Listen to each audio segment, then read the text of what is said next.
사랑하는 남편이 나의 죽음을 바라고 있었다면, 내가 아픈 척 연기를 했을 때 남편이 한 말은 충격적이었다.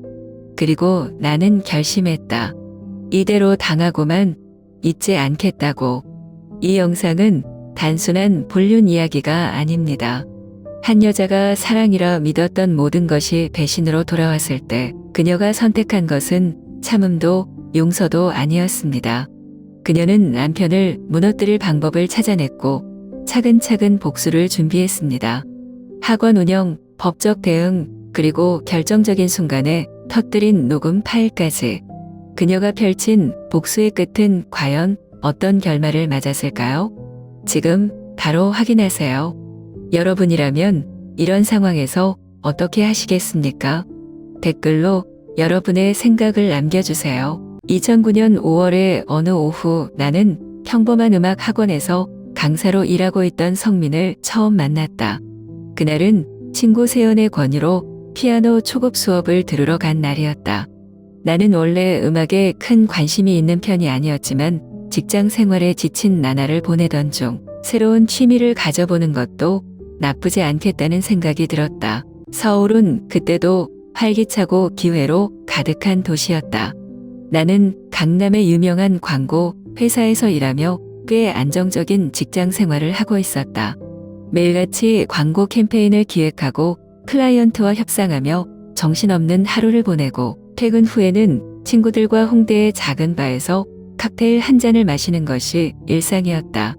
직장도 월급도 친구도 부족함이 없었고 삶은 계획대로 흘러가는 듯했다. 하지만 성민을 만난 순간 내 세상이 완전히 달라졌다. 그는 내가 알던 남자들과는 달랐다. 유행을 따르는 패션도 아니었고 값비싼 차를 끌고 다니지도 않았다. 언제나 깔끔한 흰 셔츠에 소매를 걷어 올리고 청바지는 낡았지만 그에게 잘 어울렸다. 손에는 늘 피아노 악보와 낡은 연필 한 자루를 들고 다녔다. 가장 인상적이었던 건 그의 눈빛이었다. 음악을 이야기할 때마다 그의 눈은 반짝였고 마치 세상의 모든 기쁨이 그곳에 담겨 있는 듯했다. 그날 그는 학생들 앞에서 피아노 건반을 가볍게 두드리며 말했다. 음악은 단순히 기술이 아니라 감정입니다. 감정을 담지 않으면 아무리 정확한 음을 연주해도 사람의 마음을 움직일 수 없어요. 나는 그 순간 그의 말에 빠져들었다. 마치 세상의 소음이 사라지고 오직 그의 음악과 목소리만이 존재하는 듯했다. 세연이 내 옆구리를 찌르며 속삭였다. 야,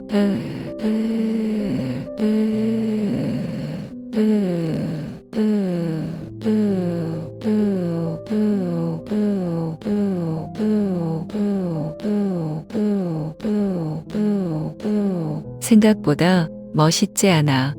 나는 피식 웃었지만 부정하지는 않았다. 단순한 외모 때문이 아니라 그가 음악을 대하는 태도 때문이었다. 우리는 몇 번의 만남 끝에 자연스럽게 가까워졌다. 성민은 화려한 데이트를 좋아하는 사람이 아니었다. 대신 우리는 한강을 따라 걸으며 서로의 꿈과 미래에 대해 이야기했다. 그는 언젠가 자신의 음악 학원을 열어 경제적으로 어려운 아이들에게도 음악을 가르쳐주고 싶다고 했다. 음악은 사람의 삶을 바꿀 수 있어. 믿어. 그가 내게 물었을 때 나는 대답 대신 그의 눈을 바라보았다. 음악이 세상을 바꿀 수 있을지는 몰라도 그가 나의 세계를 바꾸고 있다는 건 확실했다. 2011년 우리는 결혼했다. 결혼식은 화려하지 않았지만 따뜻한 분위기였다.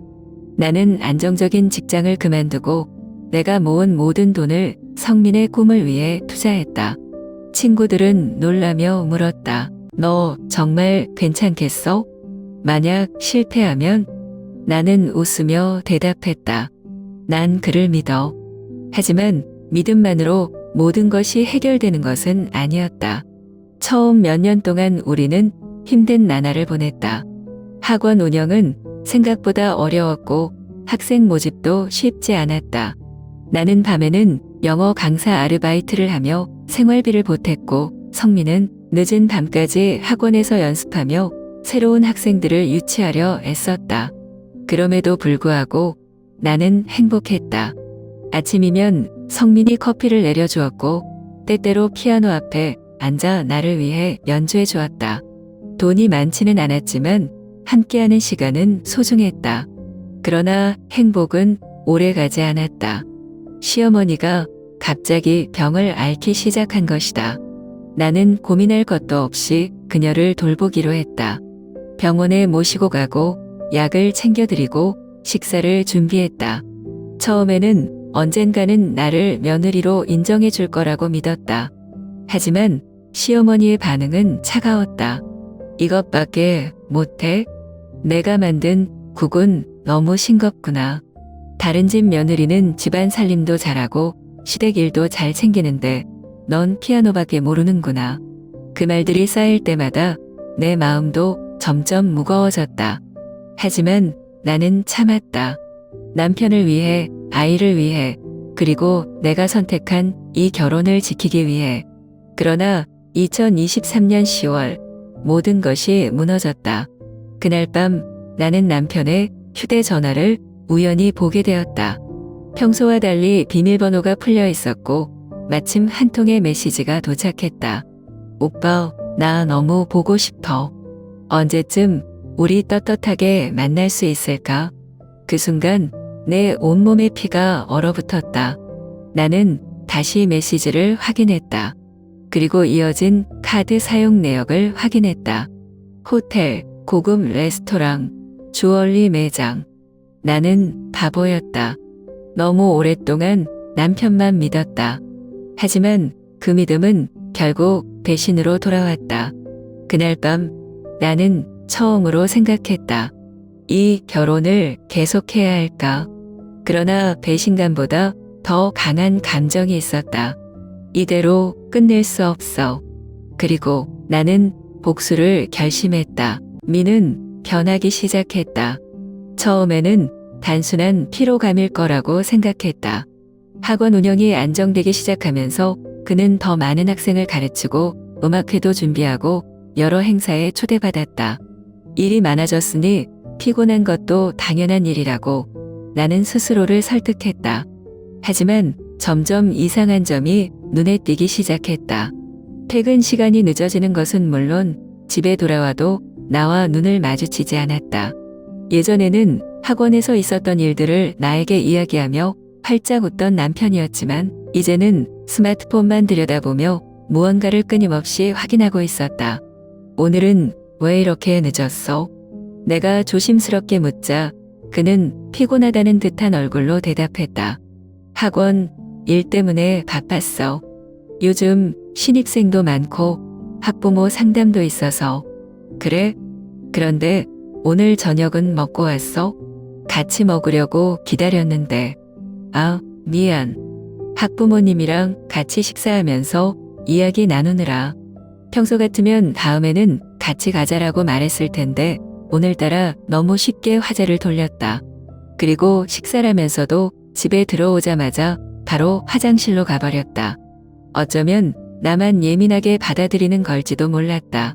하지만 그런 날들이 반복될수록 내 마음속에서 불안함이 점점 커져갔다. 그러던 어느 날 밤이었다. 성민은 늦게 귀가하자마자 씻겠다고 욕실로 들어갔다. 나는 침대에 앉아 그의 옷을 정리하다가 무심코 침대맡에 놓인 그의 휴대전화를 보게 되었다. 원래 그는 늘 비밀번호를 걸어두었는데 오늘따라 잠금 화면이 풀려 있었다. 마침 그 순간 화면 위로 메시지가 하나 떠올랐다. 오빠, 나 너무 보고 싶어. 언제쯤 우리 떳떳하게 만날 수 있을까? 그 짧은 문장이 내 눈을 사로잡았다. 심장이 쿵 하고 내려앉는 기분이었다. 손끝이 차갑게 얼어붙었다. 나는 순간적으로 화면을 터치했다. 대화창을 열어보니 수많은 메시지가 오고 간 흔적이 있었다. 오빠, 어제 너무 행복했어. 다음에 또 만나고 싶어. 이제 그 여자랑 그만 정리하면 안 돼. 보고 싶어. 정말 많이. 나는 손을 덜덜 떨며 스크롤을 내렸다. 그리고 알게 되었다. 이건 단순한 대화가 아니었다. 이건 분명 외도였다. 나는 그제야 숨을 몰아쉬었다. 혹시라도 내 착각일까봐, 혹시라도 내가 오해하고 있는 건 아닐까 하는 생각에 손끝까지 얼어붙을 정도로 긴장한 채 천천히 그의 카드 사용 내역을 확인했다. 호텔, 고급 레스토랑, 명품 주얼리 샵, 모두 내가 모르는 지출이었다. 나는 더 이상 스스로를 속일 수 없었다. 단순한 오해일 리가 없었다. 이제는 부정할 수도 외면할 수도 없는 진실이 내 앞에 놓여 있었다. 그리고 나는 결심했다. 이대로 당하고만 있을 수는 없다고. 나는 성민의 배신을 확인한 후 한동안 아무 말도 하지 못했다. 가슴속에서 불길 같은 분노가 끓어올랐지만 동시에 믿고 싶지 않은 마음도 있었다. 정말 성민이 나를 배신한 걸까? 우리가 함께한 시간들은, 우리가 나눈 모든 꿈들은 이제 아무 의미도 없는 걸까? 나는 깊은 밤까지 잠들지 못했다. 성민이 옆에서 아무것도 모른 채 곤히 자고 있는 모습을 바라보며 머릿속이 복잡하게 얽혔다. 그가 정말 사랑했던 사람이 나였을까? 아니면 내가 그저 그의 인생에서 한때 필요했던 사람일 뿐이었을까? 그 다음 날 나는 세연을 만났다.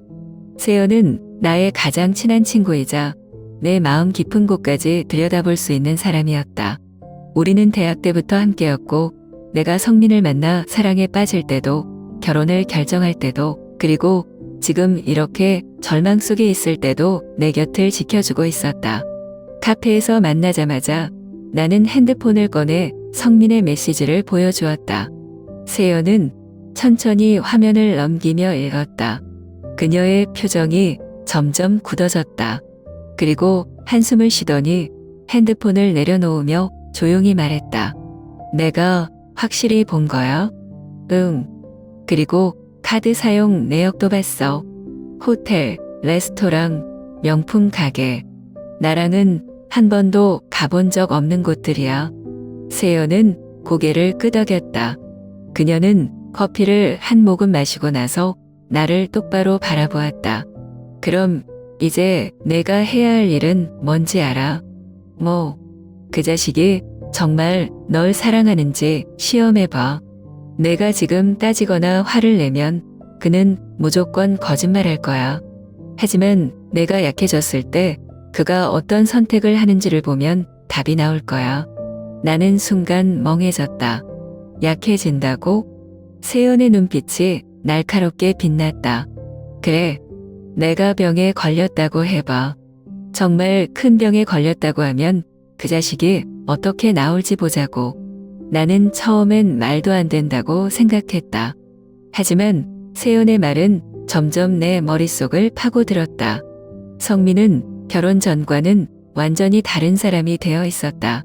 하지만 만약 그가 정말 나를 사랑했던 적이 있다면, 그가 정말 나를 아직도 아낀다면, 나는 밤새 고민했다. 그리고 마침내 결정을 내렸다. 나는 죽어가는 사람이 되기로 했다. 그날부터 나는 천천히 몸이 아픈 척 연기하기 시작했다. 처음엔 단순히 피곤한 척했다. 아침에 일어나기가 힘든 듯 꾸미고 식욕이 없다는 듯 답을 남겼다. 성민이 신경도 쓰지 않으면 어쩌나 걱정했지만 다행히 그는 눈치를 채기 시작했다. 요즘 왜 그래? 얼굴이 창백해 보이는데. 그냥 피곤해서 그런가 봐. 요즘 계속 머리가 아프네. 나는 일부러 기침도 자주 했다. 책상에 앉아있다가 힘없이 기대거나 계단을 오르다 잠시 숨을 고르는 모습을 보였다. 그리고 결정적인 한 수. 나는 어머니가 예전에 받은 병원 진단서를 꺼내 이름을 내 것으로 수정했다. 진단서에는 말기암이라는 단어가 적혀 있었다. 나는 그것을 성민의 책상 위에 올려두었다. 그날 저녁, 성민은 그것을 발견했다. 혜진아, 이게 뭐야? 그의 목소리는 흔들리고 있었다. 나는 눈을 감았다가 천천히 떠올렸다. 그리고 애써 힘없는 미소를 지었다. 미안해. 사실은 말하고 싶지 않았는데 얼마 전부터 몸이 이상해서 병원에 갔어. 근데 이게 사실이야? 너 정말 응. 나는 일부러 목소리를 작게 내며 속삭였다. 아마 얼마 남지 않았대. 나는 그가 울면서 나를 끌어안기를 기대했다. 아니, 최소한 내 손을 잡고 위로라도 해주길 바랐다. 하지만 성민은 아무 말도 하지 않았다. 그는 고작 몇 초 동안 나를 바라보더니 조용히 입을 다물었다. 그날 밤 나는 잠이 오지 않았다. 성민은 거실에서 계속 전화기를 들고 있었다. 나는 조용히 방문을 열고 그의 뒷모습을 바라보았다. 그리고 믿을 수 없는 말을 들었다. 진짜요? 그럼 우리 굳이 이혼할 필요 없겠네. 그냥 자연스럽게 해결되겠어. 응. 그래. 조금만 기다려. 곧 정리될 거야. 나는 손을 입에 가져갔다. 온몸이 얼어붙는 기분이었다. 그는 내가 죽기를 바라고 있었다. 그가 통화하고 있는 상대가 누구인지 알기까지는 오랜 시간이 걸리지 않았다. 요즘 학원에서 자주 보던 그 예쁜 얼굴의 학생. 늘 성민을 향해 달콤한 미소를 짓던 아이. 윤지야. 나는 그 자리에서 키가 거꾸로 솟는 듯 했다. 손톱이 손바닥을 파고들 정도로 주먹을 꽉 쥐었다. 이제 확신할 수 있었다. 성민은 날 사랑하지 않는다. 그리고 나는 복수할 것이다. 성민은 몰랐다. 내가 이미 세연과 변호사를 통해 모든 준비를 마쳤다는 사실을, 내가 학원의 70% 지분을 소유하고 있다는 것을, 그리고 내가 그의 모든 죄를 낱낱이 파헤쳐 법적으로도 경제적으로도 무너뜨릴 준비를 하고 있었다는 걸. 그는 여전히 나를 무력한 존재로 여겼다. 늘 참기만 했던 착한 아내로, 그의 뒤에서 조용히 지켜보는 사람으로. 하지만 이제 나는 더 이상 그런 사람이 아니었다. 나는 움직이기 시작했다. 첫 번째 단계는 학원에서 나의 존재를 완전히 지우는 것이었다. 세연과 함께 변호사를 찾아가 학원의 지분을 정리하기로 했다. 성민이 운영한다고 생각했던 학원은 사실상 내 것이나 다름없었다. 초기 자본을 댄 것도, 사업자 등록을 한 것도, 계약서를 작성한 것도 모두 나였다. 성민이 음악을 가르칠 동안 나는 행정과 재정을 맡아왔다.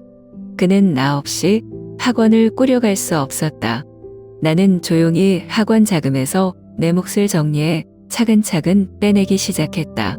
성민은 눈치채지 못했다. 그는 요즘 나보다 윤지아에게 정신이 팔려 있었으니까. 그러면서 동시에 나는 그의 불륜 증거를 모았다. 내가 들었던 통화 녹음은 이미 법적으로도 효력이 있는 증거가 될 수 있었다. 하지만 그것만으로 부족했다. 나는 성민이 윤지아와 함께 있는 사진을 찍기 위해 탐정을 고용했다. 호텔, 레스토랑, 공원. 그들은 숨길 생각도 없는 듯 대놓고 손을 잡고 다녔다. 탐정이 내게 보내온 사진과 영상 자료를 보며 나는 다시 한번 마음을 다잡았다. 이제 끝을 내야 한다. 나는 완벽한 순간을 기다렸다. 그리고 마침내 그날이 찾아왔다. 그날 밤 나는 성민에게 전화를 걸었다. 오늘 저녁엔 집에 꼭 들어와. 할 얘기가 있어. 성민은 약간 불안한 목소리로 물었다. 무슨 얘긴데? 그냥 요즘 내가 많이 아프잖아. 우리 앞으로에 대해 이야기 좀 하자. 아우, 그래.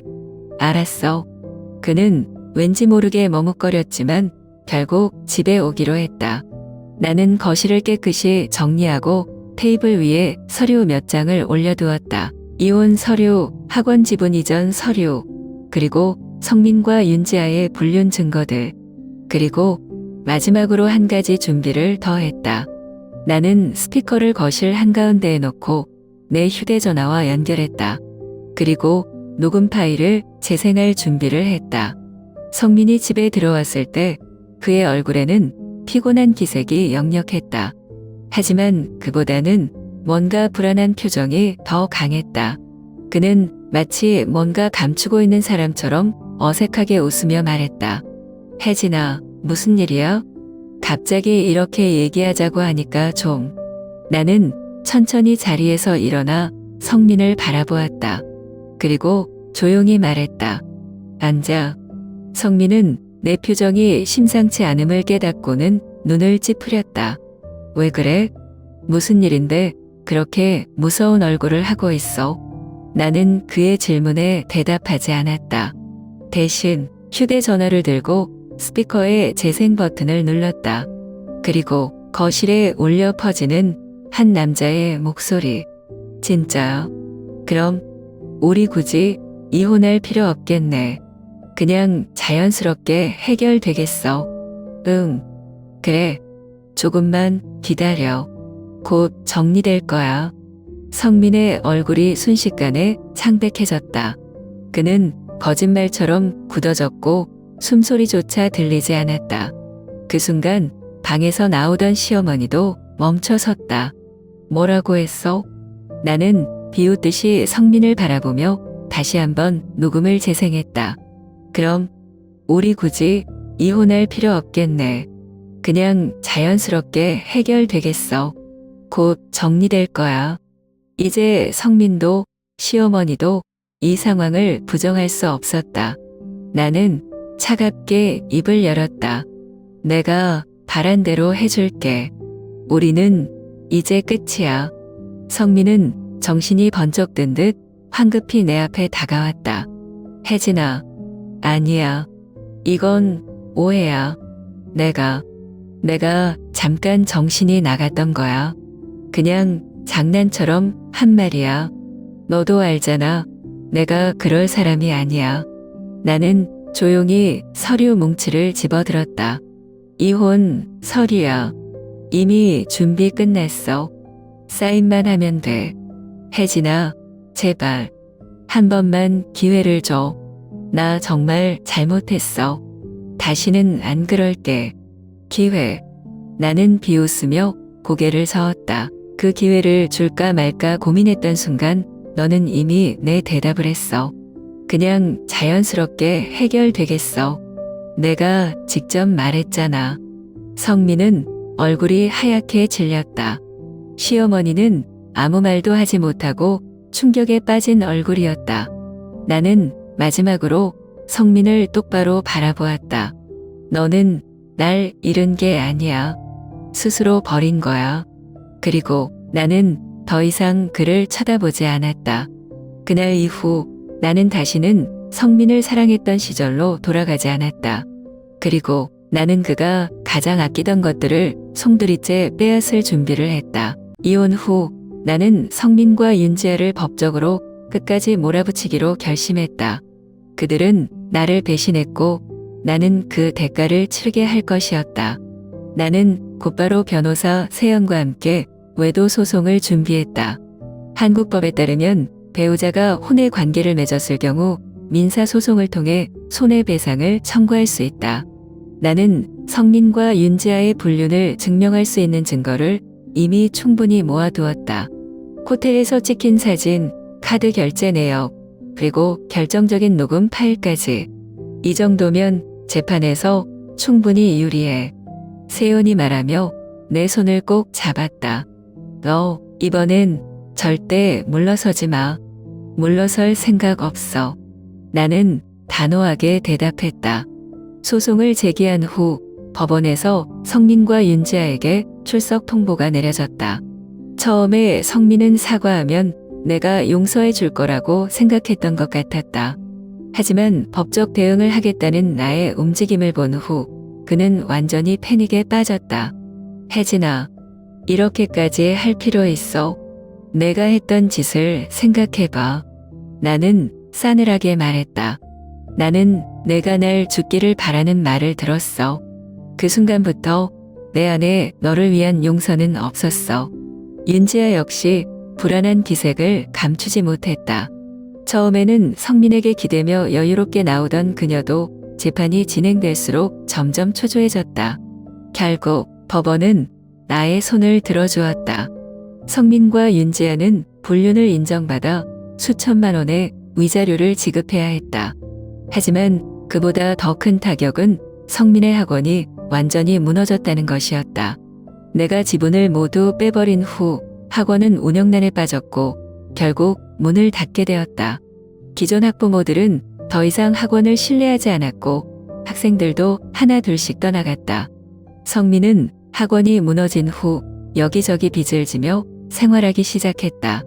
내가 없는 그의 삶은 순식간에 나락으로 떨어졌다. 윤지아 역시 마찬가지였다. 내가 소송을 제기한 후 그녀의 이름은 인터넷에 퍼졌고 남의 가정을 망가뜨린 여자라는 낙인이 찍혔다. 학원 학부모들 사이에서도 그녀의 존재는 치욕적인 이야기가 되었다. 결국 그녀는 더 이상 성민 곁에 머물지 못하고 도망치듯 그를 떠났다. 이 모든 것이 끝난 후 시어머니는 나에게 전화를 걸어왔다. 혜진아, 너 정말 이럴 거니? 뭐가요? 나는 차분하게 되물었다. 성민이가 너무 힘들어해. 그래도 내가 좀 도와줄 순 없겠니? 나는 헛웃음을 지었다. 도와달라고요? 그래, 내가 너무 강하게 나갔잖아. 내가 학원을 빼앗지만 않았어도 이 지경까지 되진 않았을 거야. 그럼 어머니께서 말씀해 보세요. 그가 내게 했던 짓은 괜찮은 건가요? 그 순간 시어머니는 아무 말도 하지 못했다. 나는 더 이상 이 대화가 의미 없다고 생각했다. 저 이만 끊겠습니다. 그 후 시어머니는 더 이상 나에게 연락하지 않았다. 그렇게 1년이 흘렀다. 나는 새로운 삶을 시작했다. 서울 강남의 한 고층 아파트. 나는 창가에 서서 반짝이는 도심을 내려다보았다. 이제 나는 완전히 자유로워졌다. 성민과 함께했던 시간은 이제 내게 아무런 감정도 남기지 않았다. 나는 다시 나만의 삶을 살기로 했다. 이제 더 이상 누군가를 위해 희생하지 않을 것이다. 나는 나 자신을 위해 살아갈 것이다. 그리고 그 결심이 내 인생에서 가장 현명한 선택이었다. 어쩌면 그럴지도 모른다. 나의 이야기는 특별하지 않을지도 모른다. 하지만 나는 적어도 무너지는 대신 싸우기를 선택했다. 수많은 여자들이 나처럼 남편을 믿고 가족을 위해 희생한다. 그러나 그 끝이 언제나 행복한 것은 아니다. 사랑이라고 믿었던 것이 배신으로 돌아왔을 때 어떤 이는 참고 견디고 어떤 이는 주저앉는다. 하지만 나는 그 누구에게도 짓밟히지 않기로 했다. 이제와 돌아보면 나는 내 인생을 너무 쉽게 성민에게 내어주었다. 그를 사랑했던 것도 그의 꿈을 믿고 나의 모든 것을 바쳤던 것도 후회하지 않는다. 하지만 내가 간과했던 것이 있다. 나 자신을 돌보는 것이 가장 중요하다는 것. 성민을 위해 직장을 포기하고 학원 운영을 돕고 그의 어머니까지 돌보면서도 나는 단 한 번도 나를 위한 선택을 하지 않았다. 사랑이라는 이름으로, 가족이라는 이름으로 나 자신을 희생하는 것이 당연하다고 믿었다. 하지만 그 희생은 결코 당연한 것이 아니었다. 그리고 그 사실을 깨닫기까지 너무 오랜 시간이 걸렸다. 당신이라면 어떻게 했을까요? 혹시 나처럼 남편의 배신을 알게 된 순간 어떻게 할 것인가? 그를 용서하고 다시 함께할 수 있을까? 아니면 조용히 이혼하고 새 출발을 할 것인가? 혹은 나처럼 그가 모든 것을 잃도록 만들 것인가? 나는 그를 철저히 무너뜨리는 길을 택했다. 누군가는 내 선택이 잔인하다고 말할 수도 있다. 하지만 내게 그날의 녹음 파일이 아직도 생생하게 남아있다. 진짜요? 그럼 우리 굳이 이혼할 필요 없겠네. 그냥 자연스럽게 해결되겠어. 그 말이 내 머릿속에서 지워지지 않았다. 내가 병으로 죽기를 바라는 남편. 이런 사람을 어떻게 용서할 수 있을까? 아마도 많은 사람들이 다양한 답을 내놓을 것이다. 하지만 한 가지 확실한 것은 나는 나 자신을 위한 선택을 했고 그 선택을 후회하지 않는다는 것이다. 이제 나는 나 자신을 위해 살아가기로 했다. 더 이상 누군가를 위해 희생하는 삶이 아니라 나를 위한 삶을.